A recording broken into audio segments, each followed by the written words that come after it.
Welcome back to another episode of Brock's Most Hated. Now, I know what you're asking yourself right now, and the answer is yes. I shaved, and the answer is also yes. I got a haircut. Thank you for noticing. It's nice to be noticed.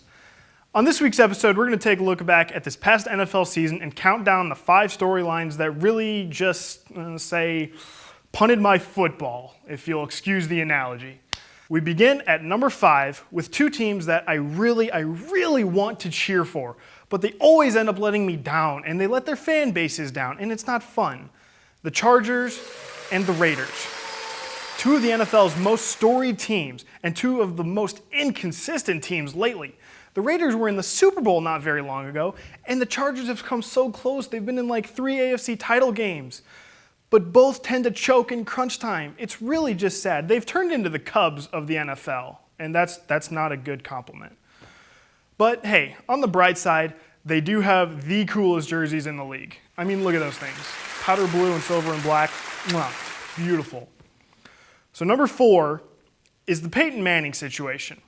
Now, I have a quick message for Colts GM Jim Irsay.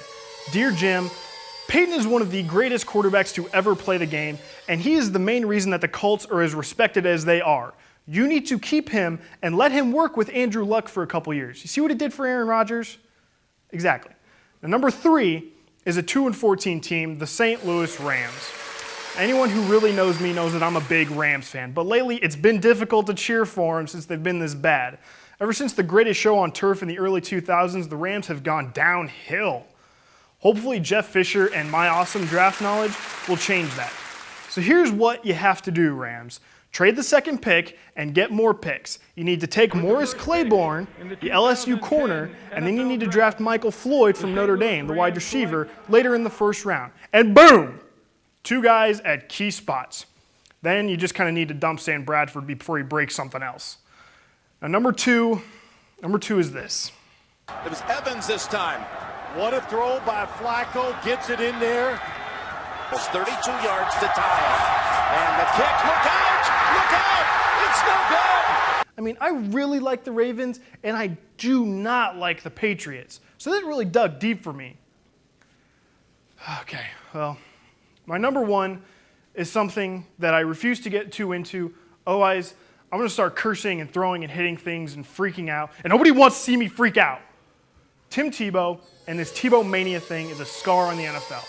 I do not like Tim Tebow, genuinely, and that is as far as I'm going to take it. And as for this whole Tebowing thing, all I can say is if you Tebow, this is what needs to happen. And you have to hear what he says. 4. Yeah, that's right.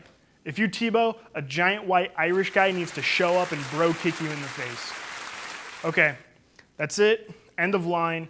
Tune in next time when we count down. Well, to be honest, I haven't really decided what we're going to count down next week, but whatever it's going to be just peachy. So go ahead, take care, spike your hair. Later, dust.